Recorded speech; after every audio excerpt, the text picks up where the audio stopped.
오늘로 대선이 12일 앞으로 다가왔습니다. 대선과 관련한 각 후보들의 움직임, 정치권의 움직임 여러분께 자세히 전해드리겠습니다. 두 분 나오셨습니다. 정치평론가 박상원 박사, 박창환 장한대 교수 나오셨습니다. 두 분 어서 오십시오. 네, 안녕하세요.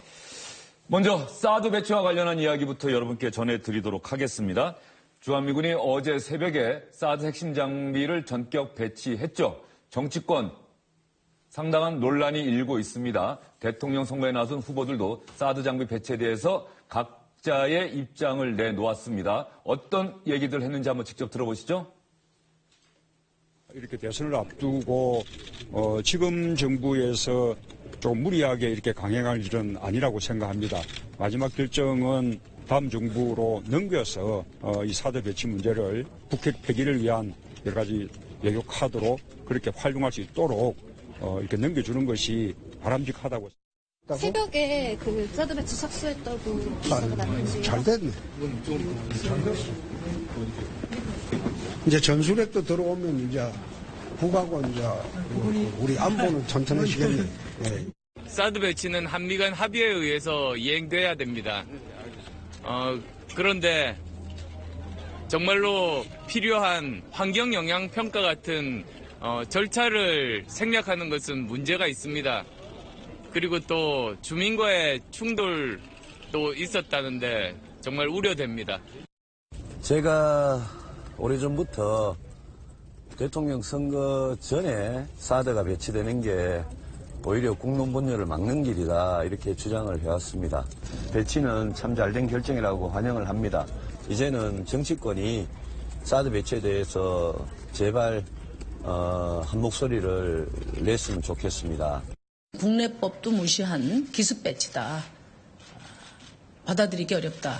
제가 대통령이 되면 생략된 그 절차를 다시 거치고 또 지금 이 비정상적인 기습 배치를 바로잡아서 사드 배치 전면적으로 재검토하겠다는 말씀을 드립니다. 박상원 박사 들으시기에 말이죠. 5명의 후보들을 둘 하나 이렇게 나눠볼 수 있을까요? 그렇죠. 기존 각자 입장들을 재확인한 것인데 문재인 후보는 차기 정부에서 협상은 지렛대로 쓸 수 있다. 미국과 일본, 중국과. 그다음 심상정 후보 명확히 반대한 것이고 그다음에 유승민, 홍준표 후보는 그간 입장, 찬성 입장을 이제 반복하는데 좀 재밌게 본 게 안철수 후보의 입장인데 절차가 조금 무시된 측면이 아쉽다. 그다음에 주민들의 어떤 반대에 대한 설득이 부족했다는 것인데 이 지점이 굉장히 좀 애매하다. 지금 어쨌든 대선에서 보수표가 안철수 후보한테 붙었다가 빠지는 국면 아닙니까? 이 부분에서 조금 더 명쾌한 스탠스였으면 어떨까 하는 아쉬움이 있는데 어쨌든 그간의 이제 후보들의 입장을 다시 한번 확인해 준 것이고 한편으로는 그냥 제 느낌인데 문재인 후보의 표정이 나쁘지는 않습니다. 왜냐하면 어쨌든 사드 문제가 집권 가능성이 가장 높지 않습니까? 현재로서 만약에 문재인 후보가 집권한다면 알턴을 좀 대신 뽑아준 어떤 이런 형국도 있을 수 있기 때문에 굳이 속내는 차라리 잘 됐다라고 생각했을 수도 있겠다라는 개인적인 생각을 좀 해봅니다. 예. 그런데 사드 장비가 말이죠. 전부가 배치가 된 게 아니고 일단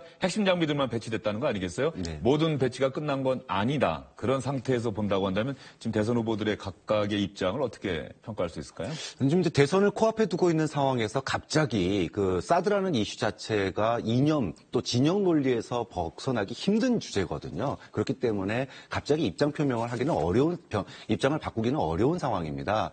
그래서 이념의 스펙트럼에 따라서 심상정 후보는 당연히 강력하게 반대하는 거고 그리고 우측에 있는 유승민 그리고 홍준표 후보 같은 경우에는 잘된 일이다 이렇게 얘기를 하는 거고 중간에 이제 지지층의 압박을 받고 있는 문재인 후보로서는 그나마 가장 우측에서 이거는 외교적인 안보로 카드로 활용하기 위해서 일단은 차기 정부에서 해야 되는 거다. 그리고 그보다 좀 더 정도에 있는 안철수 후보는 절차상의 문제만 제기하고 있는 상황입니다. 근데 이렇게 이제 대선을 앞두고 있는 상황이니까 이게 변하기는 쉽지 않은데 하지만 지금 6개의 세트 중에 2개가 이미 배치가 됐고 나머지 4개도 머지않아서 배치가 될 것 같아요. 그런데 이런 상황은 그게 이제 우리 군이 보유한 게 아닙니다. 미군이 거기에서 운영하는. 주한미군. 그런데 우리가 주한미군의 배치를 아무리 누가 대통령이 된다 한들 주한미군과의 관계를 단절하지 않는 이상 그걸 마음대로 우리가 할 수가 없거든요. 결국은 이미 이제 그 기정사실화돼 버린 상황이라는 거죠. 4개 중에 6개 중에 2개만 됐으니까 아직 완료 안 된 게 아니라 2개나 됐기 때문에 이건 이미 기정사실화된 거다. 이렇게 돼버린 거죠. 그래서 아까 박사원 박사님도 일단은 뭐 표면적으로는 사드에 대해서 원론적인 입장들을 지금 얘기하고 있지만 문재인 후보 같은 경우에 당선되고 나서 사실 사드를 다시 본적으로 재검토하기 힘든 상황이 됐거든요. 그렇게 되면 선택의 여지가 이제는 사드가 배치된 상황에서 어떻게 할 것이냐 이렇게 좀 상황이 바뀔 수 있기 때문에 그 부분은 좀 앞으로 대선 이후에 어떻게 접근하느냐 이런 측면에서 봐야 될 것 같습니다. 지금 박 교수께서 지적하신 그 부분 저희가 어제 사드 장비, 핵심 장비의 배치가 전격적이라고 말씀드리는 이유가 우리 국방부에서 얼마 전에 발표한 내용을 보면 열흘 전에 있었던 브리핑 내용을 보면은요, 이렇게 빨리 사드 장비가 배치될 거라고는 누구도 예상하지 못했기 때문입니다. 한미는 고도화되고 있는 북한의 핵미사일 위협에 대비해서 주한미군 사드 체계의 조속한 작전 운영을 위한 준비를 차질 없이 진행한다는 그 기본 입장에는 변함이 없습니다. 대선이 한 20여일밖에 안 남았는데요. 물리적 시간을 보면 대선 끝나고 나서 배치된다고 보는 게 맞나요? 일단은 현재 진행되는 상황으로 봐서는 뭐 단기간 내에 뭐 마무리되기는 쉽지 않은 것으로 이렇게 판단하고 있습니다. 국방부 대변인은 저렇게 설명을 했는데 어제 새벽에 기습적으로 배치가 됐어요. 전격적으로. 그러면 두 분이 말씀하신 것처럼 사드 배치는 이미 기정사실화된 거죠. 네, 그렇죠. 대선의 변수 하나가 사라졌다라고 하는 평가가 지배적인데 그런데 오히려 이 사드 배치 문제를 놓고 각각 후보들의 입장이 나뉘어서 나왔다. 그렇다고 한다면 이것이 표심에 미치는 영향이 분명히 있을 거란 말이죠. 어떻게 보십니까? 저는 오히려 안철수 후보가 약간 카드 하나를 놓친 게 아닌가라는 생각이 드는 게 어렵사리 당론도 사드 찬성으로 좀 돌렸고 결국 안철수 후보가 최근 지지율이 대폭 빠진 것은 보수표가 이탈한 거 아닙니까? 보수표가 가장 관심 있는 게 안보 주제입니다. 몇 차례 TV 토론에서도 계속 공격을 받았던 게 햇볕 정책의 공고화가 뭡니까? 라는 문제였고 사드 배치 당신은 후보이기 때문에 표 때문에 찬성을 했지만 당론은 반대 아니었습니까? 이 얘기인데 막상 기정사실화되고 난 뒤에 안철수 후보의 그 말씀도 좀 애매했습니다. 그렇다고 본다면 조금 더 담대한 오른쪽으로서의 행보를 할 수 있는 카드 하나를 아깝게 좀 놓친 감이 좀 있다는 느낌이 들고 문재인 후보의 지지도에 큰 영향은 없을 거라고 저는 생각을 하는 것이 일관된 입장이죠. 사실은 일관된 입장이고 차기 정부가 이걸 외교협상의 지렛대로 써야 된다라는 일관된 입장이었기 때문에 그렇지만 사실은 지금 그 집권 이유를 상정한다면 국내 여론도 사드 찬성 여론이 상대적으로 좀 높거든요. 그렇다고 봤을 때는 문재인 후보 입장에서 실제로 당선이 돼서 국정을 운영하는 입장에서 봤을 때는 한편으로는 기정사실화된 게 좀 잘 될 수 있다는 생각이 들고 문재인 후보의 지지도에 뭐 큰 영향을 미치지는 않을 거라고 봅니다. 다만 지금 마음이 급한 안철수 후보가 이 카드를 굉장히 좀 이렇게 불안정한 카드였는데 좀 좋은 계기로 활용할 수 있는 측면이 있었는데 이걸 좀 아깝게 소진한 느낌은 있다라고 저는 봅니다. 네, 안철수 후보에 대해서는 그렇게 평가를 해주셨고요. 박 교수님 평가는 어떻습니까?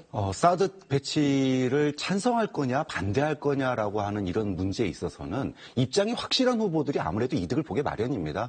홍준표, 유승민 후보 같은 경우에는 사드를 배치해야 된다라는 유권자 입장에서 보면은 속 시원하다 이렇게 하고면서 지친 결집이 있을 거고요. 홍준표 후보 기자들이 물어보니까 잘 됐네. 네.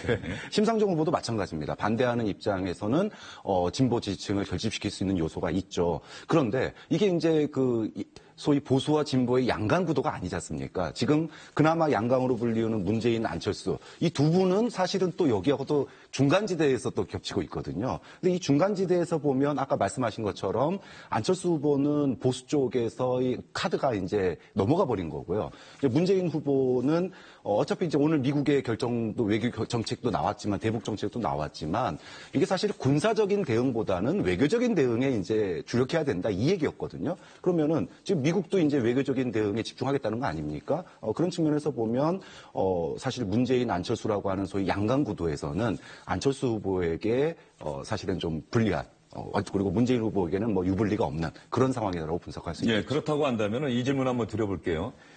대선 표심에 영향을 주는 여러 가지 변수들이 있는데 흔히 말해서 항상 경제 문제, 안보 문제, 또 사회나 복지 분야 그런데 이번 대선에서는 지금 어쨌든 4월 한반도 위기설 같은 그런 얘기들이 계속 돌고 그랬고요. 사드가 배치됐고 그렇다고 한다면 안보 문제가 경제 이슈를 누를까요? 아니면 그럼에도 불구하고 경제, 먹고 사는 문제가 여전히 가장 강력한 변수가 될까요? 먹고 사는 문제가 가장 강력한 변수가 되겠죠. 그런데 몇 차례 TV 토론을 통해서 지금 각 후보들이 정책 토론을 했을 때 변별력이 잘 안 보입니다. 사실은 일자리 문제 심각하다는 거 다 인정하죠. 재원 문제 가지고 격돌을 했지 않습니까? 80만 명 정도를 공공 일자리를 만들겠다 할 때 재원이 어디냐 이런 문제를 가지고 이제 유승민 후보하고 문재인 후보가 충돌을 했는데 정책이 중요하죠. 그다음에 일자리 정책이 특히 중요한데 거기에서 각 후보 간의 변별력이 뭔가에 대해서 가장 중요한 이슈임에도 불구하고 토론을 통해서 후보 간의 우열을 드러내기는 굉장히 좀 어려운 어떤 그 주제임에는 분명한 것이고 안보 문제는 송민순 회고록부터 여러 가지 이제 그 문재인 후보가 이제 벼랑 끝에 좀 몰린 측면도 있었는데 문제는 이게 그 안보를 이슈로 하는 보수 유권자의 표심이 방황하고 있지 않습니까? 안철수 후보한테 몰렸다가 또 빠졌다가 최근에는 홍준표 후보가 다시 좀 부상하는. 그러니까 어쨌든 문재인 후보 입장에서는 이 안보 이슈를 굉장히 좀 고도의 정치 수준에서 잘 다루고 있다고 저는 봅니다. 왜냐하면 어차피 내한테 그 표가 몰려오지 않을 바에는 기본적으로 그 에너지를 좀 약화시키는 쪽으로, 그러니까 보수표가 결집되는 에너지를 약화시키면서 반문재인 정서를 누그러뜨리는 쪽으로 어떤 그 캠페인을 좀 집중하고 있는 것이 현재로 봐서는 좀 옳은 전략이 아닌가라고 봐지고, 두 번째 안철수 후보가 역시 좀 담대한 안보 행보, 또 보수청의 마음을 확 잡아당기는 어떤 그 대담한 행보를 하는데 좀 주저함으로써 상대적으로 지금 홍준표가 집토끼들을 좀 견인해가는 뭐 그런 형국들이 벌어지고 있기 때문에 문재인 후보 입장에서는 지금 현재가 더 이상 좋을 수 없는 어떤 그런 구도적인 측면에서 특히 안보 이슈를 가지고는 최선의 구도가 지금 현재 선거 중반전에 전개가 되고 있는 게 아닌가 이런 생각이 듭니다. 박상원 박사의 분석에 박 교수님 동의하십니까? 아니면 좀 견해가 다르십니까? 뭐 비슷합니다. 근데 탄핵과 그다음에 박근혜 구속 이후에 누구도 이 민생 경제 문제에 있어서 이슈화를 못 시켰어요. 그러니까 네거티브 공방으로 1차, 2차, 3차 토론회를 보내버리면서 사실 그 문재인 대선론을 역전시킬 어떤 민생 문제에서의 그런 이슈를 갖다가 끄집어냈어야 되는데 그거를 갖다가 안철수 후보가 끄집어내지 못한 게 결국은 제발로 걸어 들어온 보수 중도층의 지지율 상승을 자기 신의 것으로 이렇게 만들지 못하는 이런 그 누를 범했거든요. 그런 측면에서 박근혜 구속 이후에 네거티브로만 일관됐던 이 초기 TV 토론에서의 그런 그 안철수 후보의 그런 입장 또는 소위 그 4차 산업혁명이라든지 자신의 그런 경제 문제에서의 강점을 부각시키지 못했던 이런 그 선거 운동의 실패가 지금 현재 상황에서는 안보 이슈를 뛰어넘을 어떤 이렇게 2주밖에 안 남은 상황에서 새로운 이슈가 커지기는 좀 어렵지 않을까 봅니다. 네, 알겠습니다. 두 분의 평가처럼 안보 이슈보다는 뭐 먹고 사는 문제 이런 것이 여전히 이번 대선 표심에 가장 큰 영향을 미칠 것이다 이런 분석을 해주셨고요. 그제 밤에 4차 텔레비전 토론회가 있지 않았습니까? 이 4차 텔레비전 토론회를 본 표심이 반영된 여론조사 결과가 발표돼서 여러분께 소개를 해드리려고 하는데요. 항상 말씀드리죠. 여론조사 결과는 참고만 하십시오. 절대적인 게 아닙니다. 응답률, 유무선 전화 비율에 따라서 조금씩 차이가 있기 때문에 기간마다 결과가 다르게 나오고 있습니다. 여러분들 중앙선거 여론조사 심의위원회 홈페이지 들어가셔서 믿을 만한 조사 기관인지 또 조사 방법은 어땠는지 응답률은 얼마나 높은지 이런 것들 확인하신 뒤에 여론조사 결과 한번 보시길 바라겠습니다. 그러면 리얼미터가 오늘 발표한 대통령 후보 지지율 여론조사 한번 볼까요? 문재인 후보 지난주보다 2.3%포인트 떨어지긴 했습니다만 여전히 1위입니다. 44.4%. 안철수 후보와의 격차가 거의 딱 절반 정도 되네요. 22.8%. 지난주보다 5.6%포인트나 떨어졌고요. 홍준표 후보와 심상정 후보는 일주일 전보다 2.5%포인트, 2.9%포인트 올랐습니다. 홍준표 후보가 두 자릿수 지지를 기록한 게 눈에 띄고요. 유승민 바른정당 후보도 조금 올랐고요. 조원진 새누리당 후보는 지난주보다 0.2%포인트 떨어졌는데 여기서 어떤 분들이든 단연 시선은 안철수 후보의 지지율, 문재인 후보와 안철수 후보의 지지율 격차 여기에 시선이 갈 수밖에 없네요. 지금 이제 토론을 반복할 때마다 우리가 처음 예상했을 때 이제 문재인 안철수 두 후보가 1대1 토론을 했을 때 문재인 후보가 좀 위기가 오는 거 아닌가라고 전문가들이 많이 예측을 했는데 지금 어이없는 상황들이 안철수 캠프 입장에서 보면 벌어지고 있는 게 토론할 때마다 지지도가 빠지고 있습니다. 특징은 문재인 후보의 지지도는 어느 정도 지금 그 40%대 초반에서 좀 정체되어 있는 반면에 거의 육박했던 안철수 후보의 표가 거의 반토막이 나고 있다. 이게 뭔가 결국 TV 토론의 영향이 이번에는 굉장히 크다는 것이고 그 직접적 피해를 그 안철수 후보가 이제 보고 있는 게 아닌가 이래 봐지는데 아무래도 보수 유권자 입장에서는 아까 말씀드렸듯이 뭔가 좀 빈정이 상했을 수도 있다는 느낌이 듭니다. 그러니까 이 마음이 필요했을 때 그걸 확 당기는 어떤 그거보다는 뭔가 스탠스가 좀 애매했고 그다음에 우리가 지금 필요로 한 거에 대해 속 시원한 답을 좀 못 해주는 어떤 그런 측면들이 좀 있었지 않느냐는 생각이 드는 것이고 또 하나는 그 토론에서 논리보다 태도에 있어서 그 안 후보가 좀 손해를 많이 본 게 아닌가 생각이 일단 듭니다. 두 번째 가장 이제 덕을 본 거는 역시 홍준표 후보와 심상정 후보인데 참 그 역사에 역설이 있다는 생각이 드는 게 심상정 후보는 지금 구속되어 있는 박근혜 전 대통령이 감사해야 되는 것이 한국 정치의 어떤 지형에서 진보의 영역이 있는 것이거든요. 한 10% 정도는 있다라고 보통 그 전문가들이 얘기를 합니다. 진보적 아젠다도 있는 것이고 그런데 과거에는 이 종북 논란에 이게 엮여가지고 굉장히 어떤 정치적으로 이제 몰리는 상황이었는데 어쨌든 구통진당 해산 이후에 심상정 후보가 어떤 진보 영역에서 마음껏 뛰어노는 어떤 그런 모습이 전통적인 어떤 진보 지지층을 좀 결집시키는 그러니까 굉장히 정의당 입장에서는 좀 해피한 선거가 되는 것이고 홍준표 후보 입장에서는 어찌됐든 뭐 그 선거비 보전 과거 보수당에 비해서는 참 많이 쭈그러들었지만 15% 이상 되는 것이 1차 목표였다면 좀 근접해 가고 있는 거 아닌가. 안철수 후보가 약간 그 우왕좌왕하는 사이에 뭐 그런 느낌을 좀 갖습니다. 박상원 박사 이렇게 분석을 해 주셨는데 이 흐름이 남은 12일 동안의 대선 기간 계속된다는 또 보장도 없는 거 아니겠어요? 또 한번 출렁이지 않겠습니까? 뭐 변수는 뭐 항상 있을 수 있습니다. 그러니까 뭐 자살골이라는 게 있죠.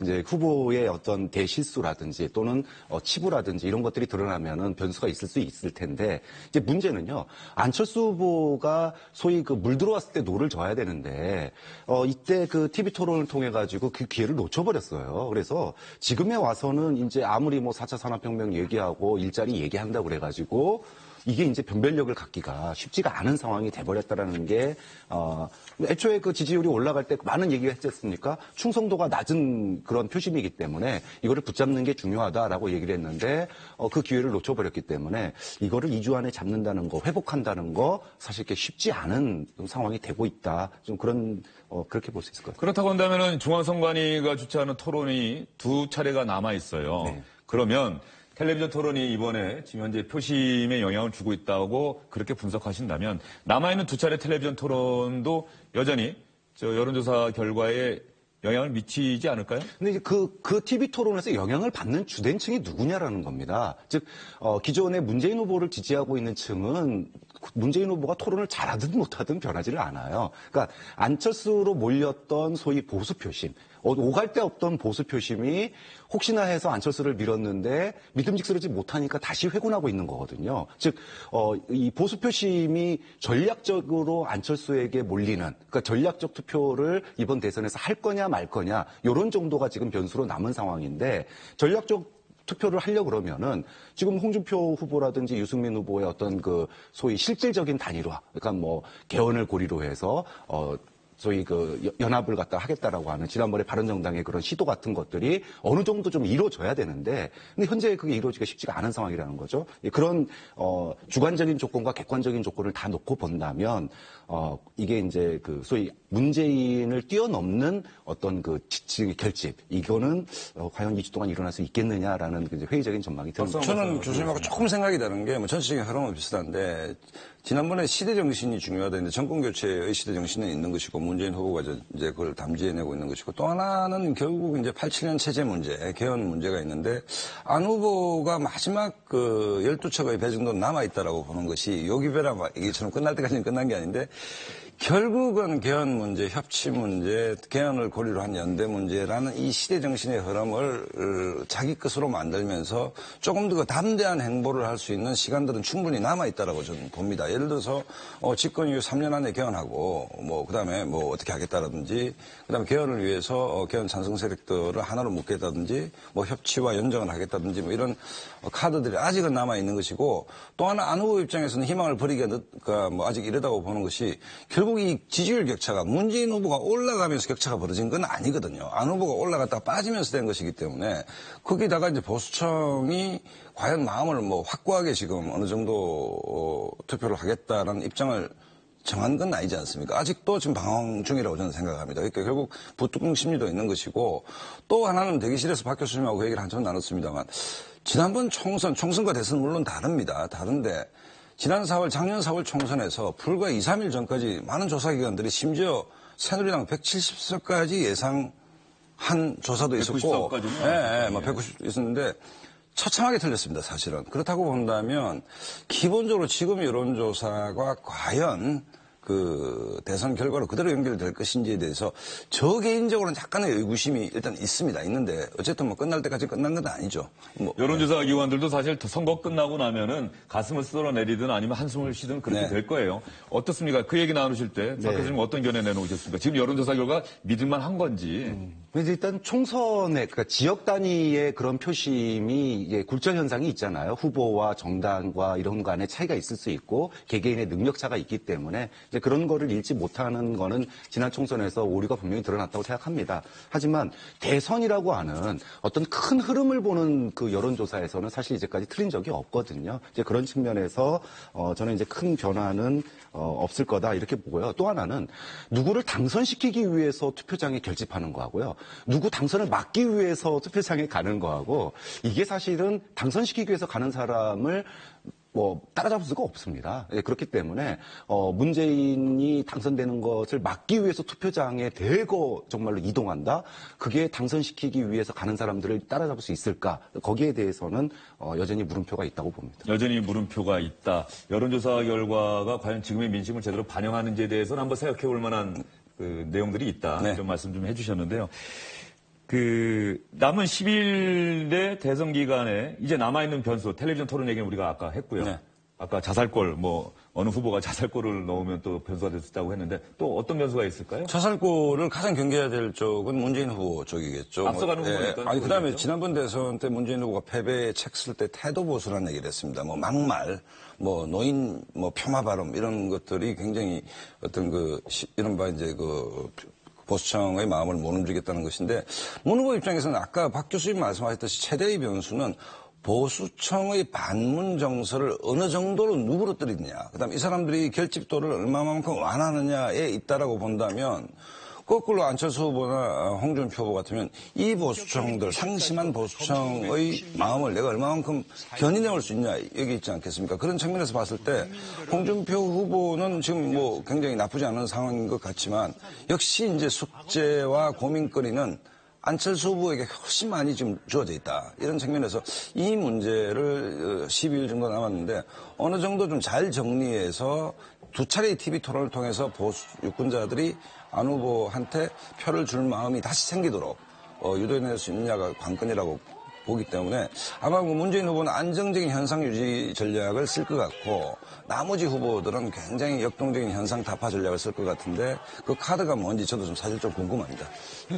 변수라면 일단 가장 큰 변수는 여전히 전 단일화 변수라고 생각해요. 즉 후보들 간에 지금 구도에 영향을 줄 수 있는 거는 이 안철수 후보가 정말로 이제는 더 이상 어떻게 할 수가 없는 상황이 된다 그랬을 때 소위 실질적인 대연정 이거를 갖다가 개헌을 고리로 한 대연정을 선언하게 되면 사실 이거는 후보 구도에 상당히 큰 영향을 미칠 수 있습니다. 물론 그에 따른 역풍도 같이 일겠지만 그래서 후보들의 주관적인 어떤 그 능력 가운데서 할 수 있는 변수는 단일화 변수는 아직 살아있다 그렇게 보고요. 외부 변수는 역시 중국의 어떤 그 압박에 의해서 북한이 지금 못하고는 있지만 만약에 선거를 앞두고 이런 대연정 어떤 카드와 더불어 가지고 북풍 소위 북한의 핵실험이나 미사일 실험이 같이 이게 연계가 된다 그러면 이거는 또 생각지 못한 변수가 될 수 있다. 그래서 이런 것들은 좀 눈여겨봐야 될 것 같아요. 알겠습니다. 오늘 두 분 말씀은 여기까지 듣고요.